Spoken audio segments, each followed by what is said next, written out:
4 years ago, I bought this rather unloved BMW 5 Series for about £4,000. It had done 125,000 miles. In this video, I'm going to talk about how the car's been over the 4 years and the costs and what's gone wrong and all that kind of stuff. It's basically an update video. So for all of you who haven't seen the huge list of videos I've done on this car, we'll very quickly recap everything I've done, starting with the essential items. The exhaust gas recycling valve was cleaned, and the EGR thermostat and main thermostat was changed. The DPF on this car has a 125,000 mile life, and so that needed cleaning. That filters all the particulates.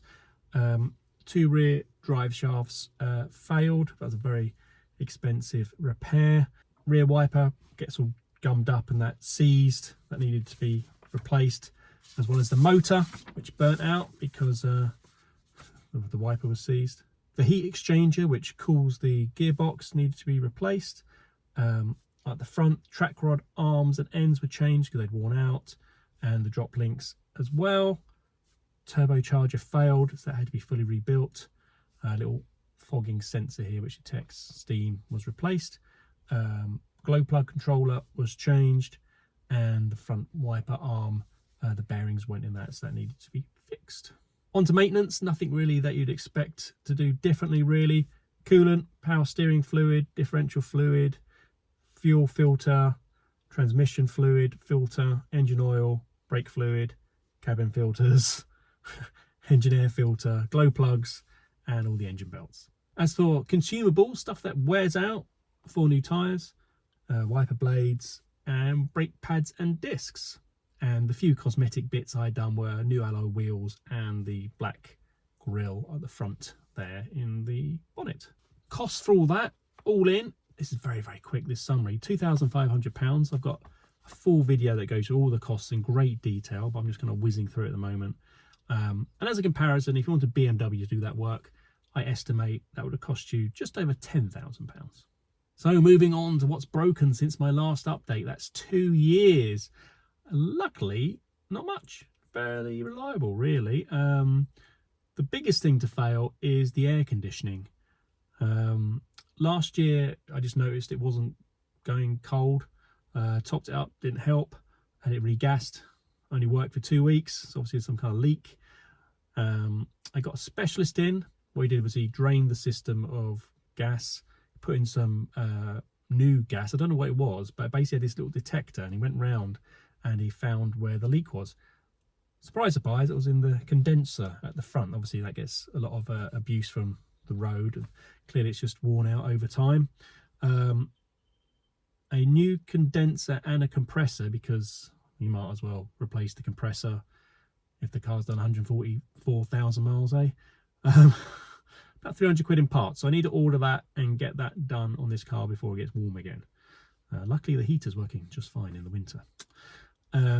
Second thing that is an issue, I get a battery warning light come up occasionally, and the car doesn't remember what time it is.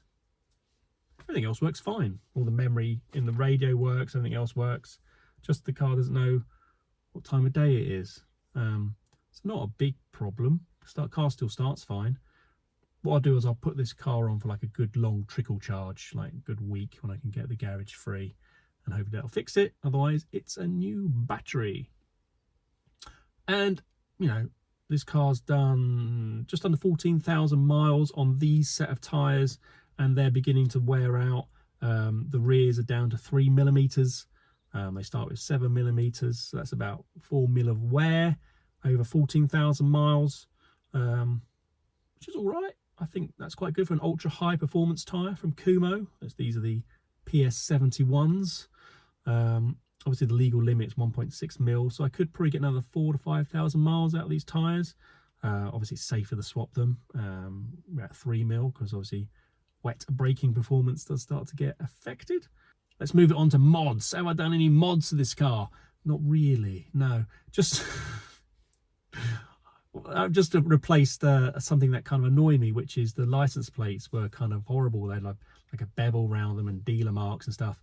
I've just got them changed out for some nice, clean, simple plates, and they look super fresh. So I'm very pleased with that. Cost to own.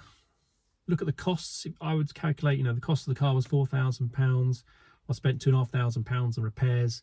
So over 4 years, that's £52 a month to own this car, plus depreciation, which is great if you can do all the work yourself. If you can't do the work yourself, you know, you want BMW to do it, that's £14,000 worth of spend, repairs and the initial cost of the car. I calculate that's about £294 a month. So at that stage, is getting an older car really worth it? You know, would some kind of leasing deal be better for you? You know, I don't know how much this car is to lease, probably a little bit more than that, but you won't have the hassle of stuff breaking all the time. Generally though, this car is amazing. You know, it's so good to drive, so comfortable, so practical. I mean, you can get like the earth in that boot. It's enormous. And because this car's a bit beaten up, I don't worry about the kids ruining it and getting jam on the seats and stuff like that. It just is great. And 42 miles a gallon, diesel, does good economy. You know, this car, it won't depreciate anymore, really, I don't think. So I'm just going to keep it until it dies, I think. I mean, why wouldn't you? So that's it, just a really quick update on the car, because a few people have asked. All the videos are in a big playlist, so you can watch right from the beginning. I'll put it in the description box if you're interested in finding out about this car. Please give me your comments, thoughts, if there's anything I missed, anything you want to know about this car, anything you think I should do to the car going forwards. I'm all ears. So until next time, thanks for watching.